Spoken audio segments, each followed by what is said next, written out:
सो hi everyone, बहुत ही सारे questions मेरे कमेंट सेक्शन में मुझे देखने को मिल रहे हैं कि भाई मुझे रीऑर्डर का ऑप्शन देखने को नहीं मिल रहा है, ऐसा क्यों। इस बार गाइस जिन्हें भी स्टूडेंट्स को पहले राउंड के अंदर कोई भी सीट अलॉट नहीं हुई, उन सभी बच्चों को रीऑर्डर का ऑप्शन नहीं दिया गया है। इसका मतलब कि आप लोगों की जो पहली प्रेफरेंस शीट आपने बनाई थी, वही प्रेफरेंस शीट आप सभी के लिए सेकंड राउंड के अंदर कंसीडर करी जाने वाली है। अगर आप लोगों को सेकंड राउंड के अंदर कोई सीट अलॉट होगी तो आप लोग थर्ड राउंड के लिए रीऑर्डरिंग कर सकते हैं, लेकिन अभी जिन भी बच्चों को पहले राउंड के अंदर कोई सीट नहीं मिली है, वो बच्चे रीऑर्डरिंग नहीं कर सकते। सो आई होप गाइज आप सभी स्टूडेंट्स का ये क्वेश्चन आंसर हुआ होगा। नाउ गाइज मैं कई सारे बच्चों की रीऑर्डर प्रेफरेंसेस को देख रहा था, उसके अंदर कई सारे बच्चों ने इतनी भयावह गलती करी है कि आप सभी को जानना इंपॉर्टेंट हो जाता है कि क्या प्रेफरेंसेस को टॉप टू बॉटम चेक किया जाएगा या फिर बॉटम टू टॉप चेक किया जाएगा आपके राउंड 2 के लिए। उसी के साथ साथ कई सारे बच्चे ये वेकेंट सीट्स को देख के बहुत ज्यादा घबरा गए हैं एंड अब उनको ऐसे लग रहा है कि भाई मुझे राउंड 2 के अंदर तो कोई सीट मिलेगी ही नहीं। मैंने पहले भी आपको एक फंडा के बारे में बताया था, that is regarding your withdraw, and आगे जाके मैं अभी आपको डिटेल में इसके बारे में एक्सप्लेन करने वाला हूं। एंड एक छोटी सी इन्फॉर्मेशन गाइज, आगे जाके मैं एक बिल्कुल ही न्यू सीरीज ऑफ वीडियोस आप सभी कॉलेज स्टूडेंट्स के लिए लाने वाला हूं, जिसके अंदर मैं आप सभी को बताने वाला हूं कि आप लोग अपना ये जो फर्स्ट सबसे कीमती ईयर है, इसको कैसे एक्सप्लोर कर सकते हो, इसको आप किस तरीके से बेस्ट टू बेस्ट फॉर्म में यूटिलाइज कर सकते हो, एंड ऐसे कौन कौन से एरियाज हैं जहां पे आप अपने फर्स्ट ईयर को 100% फॉर्म में वेस्ट करने वाले हो, इसको मैं पहले ही आपको अवेयरनेस दे दूंगा। एंड ऐसे वीडियोस लाऊंगा जिसमें आपको ये जानने को मिलेगा कि ऐसी कौन सी सोसाइटीज हैं एंड ऐसी कौन से इंटर्न्स हैं जिसको अगर आपने ज्वाइन किया तो आपका जो रेज्यूमे होता है, आपका जो सीवी बनता है, वो सबसे डेकोरेट हो जाएगा। तो बहुत ही इन्फॉर्मेटिव वीडियो जैसे पहले आ रही थी, अब आपके कॉलेज लाइफ के लिए इस मात्र चैनल पे आने वाली हैं। So please don't forget to subscribe this channel. Now guys, कल मुझे मेरे ऐप के ऊपर एक प्रेफरेंस शीट प्राप्त हुई, जिसके अंदर सबसे पहले जो उस बच्चे ने मुझे अपनी प्रेफरेंस शीट बना के दी थी, मैंने उसको ओके कर दिया था कि ये प्रेफरेंस शीट बिल्कुल सही है। उसने क्या किया था, एक आइडियल प्रेफरेंस शीट फॉलो करी थी कि सबसे पहले जो उसके टॉप कॉलेजेस हैं उसने वो फिल किया, जिन कोर्सेज में उसको इंटरेस्ट है उसने सबसे पहले वो फिल किया, then average colleges courses, then low rank colleges and courses ऐसे फिल किया। ना उस पर्टिकुलर स्टूडेंट को अपनी 20th प्रेफरेंस अपने राउंड 1 के अंदर अलॉट हुई। अब उसके मन में ये चल रहा है कि भाई मेरी प्रेफरेंसेस तो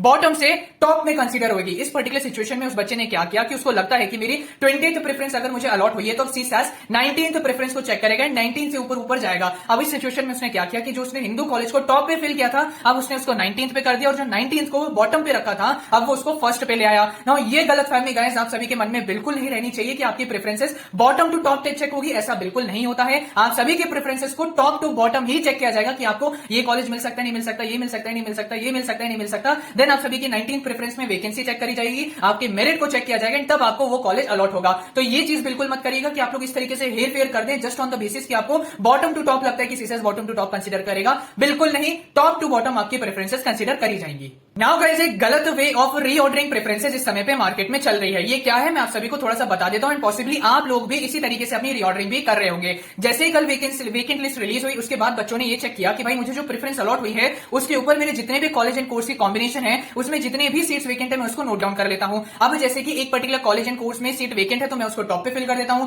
फिर उसमें कम वैकेंसी तो मैं इसको यहां फिल कर देता हूं सेकंड पे, then third, fourth, and according to vacancy of seats बच्चे अपनी प्रेफरेंसेस को रीऑर्डर कर रहे हैं। ना मैं आपको थोड़ा समझाने की कोशिश करता हूं कि इवन दो आपने जिसमें ज्यादा वैकेंसी आपने उसको टॉप पे रख दिया, तब भी आपको वो पर्टिकुलर कॉम्बिनेशन क्यों अलॉट नहीं होगा, ये आपको समझना पड़ेगा। जैसे कि गाइस आज से 2 साल पहले आपकी कट ऑफ की लिस्ट आती थी ना, उसमें क्या होता था कि हम एक पर्टिकुलर कॉलेज के कोर्स के अंदर 92% वाले बच्चे को ही एडमिशन देंगे। अब इवन तो अगर उसके अंदर सीट आपकी वैकेंट चली गई है, तब भी एक दूसरे बच्चे को एडमिशन उस पर्टिकुलर कॉलेज एंड उस पर्टिकुलर कोर्स में नहीं मिल सकता, क्योंकि वो पर्टिकुलर कॉलेज सिर्फ और सिर्फ 92% वाले बच्चे को ही वो पर्टिकुलर वैकेंट सीट देगा। तो अगर आपके 90% आए हैं तो आपको उस पर्टिकुलर वैकेंट सीट में कैसे एडमिशन मिलेगा। इसी तरीके से सीएसएस के अंदर भी जो आपकी वैकेंट सीट दिख रही है ना, उसकी भी कोई ना कोई डिसाइडेड आपकी मेरिट डिसाइड हो रखी होगी कि भाई हम इस पर्टिकुलर सीट पे 720 मार्क्स या 620 मार्क्स आने वाले बच्चे को ही बिठाएंगे ना। अगर आपके उतने मार्क्स नहीं आए हैं तो आपको कैसे उस पर्टिकुलर कॉलेज एंड कोर्स के अंदर एडमिशन मिल जाएगा। सो इसके ऊपर बिल्कुल डिपेंड नहीं करता है कि अगर आप लोग कॉलेज एंड कोर्स को अगर उसके अंदर ज्यादा वैकेंसी आप उसको टॉप पे फिल कर दोगे तो आपको वो पर्टिकुलर कॉम्बिनेशन मिल जाएगा। ये चीज इसके ऊपर बिल्कुल डिपेंड नहीं करती है। Everything depends on what, everything depends on your merit.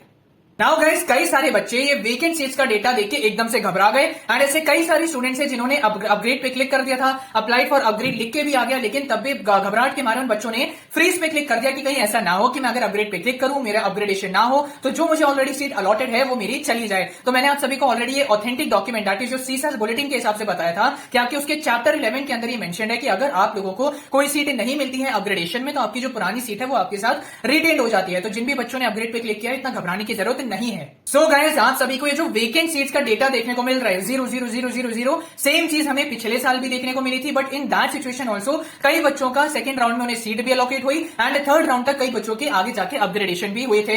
Now ये कैसे हुए थे? ये हुए थे on the basis of withdraw. ऐसे कई बच्चे होते हैं जो पेमेंट करने के बावजूद विदड्रॉ पे क्लिक कर देते हैं। अब वो 16 अगस्त को आएंगे, उन्हें देखने को मिलेगा कि यार मैं अपने स्टेट में ठीक था यार, वहीं पे सही चल रहा था सारा कुछ, यहाँ तो बहुत ही एक्सपेंसिव है, यहाँ का कल्चर मुझे समझ नहीं आ रहा। तो कई बच्चे ऐसे देखने के बावजूद विड्रॉ कर देते हैं। तो इसीलिए मैं आपको बोलूंगा कि वेकेंट सीट्स का डेटा देख के एकदम से घबराइए मत, ठीक है? थोड़ा पेशेंस रखिए। अगर आपको सेकंड में नहीं मिलता तो थर्ड में जाइए, स्पोर्ट्स में जाइए, स्पेशल स्पोर्ट्स में जाइए, बट एकदम से आप लोग अपने होप जो आपकी होप है उसको लूज मत करिए। नाउ गाइस जिन भी बच्चों को यार 800 में से 200 300 मार्क्स आए हैं, ऑब्वियसली उनको एडमिशन मिलना तो बहुत ही डिफिकल्ट है। तो मैं आप सभी स्टूडेंट्स को सजेस्ट करूंगा कि आप लोग थोड़े बैकअप जरूर सर्च आउट करिए। अगर आपको लगता है कि यार मेरी इस स्टेट यूनिवर्सिटी के फॉर्म्स आउट हो चुके हैं, जरूर उसको जाके फिल करिए। नाउ गाइस मैंने पहले ही आपको बोला था कि अगर आपको अंबेडकर यूनिवर्सिटी में आपको भर देना चाहिए, वो आपके लिए एज अ गुड बैकअप काम करेगा। कई ऐसे बच्चे हैं जिनको फर्स्ट राउंड में नहीं मिला, उन्होंने मुझे मेरे ऐप पे आके मुझे बताया कि मुझे अंबेडकर यूनिवर्सिटी की पहली लिस्ट के अंदर एडमिशन मिल चुका है। तो उनके पास now at least they have a backup. So अगर आपको लगता है कि मेरा स्कोर बहुत कम है, डीयू के अंदर गेटिंग एडमिशन डिफिकल्ट हो सकता है, तो आप इस तरीके की कुछ बैकअप्स को जरूर अपने पास रखिए।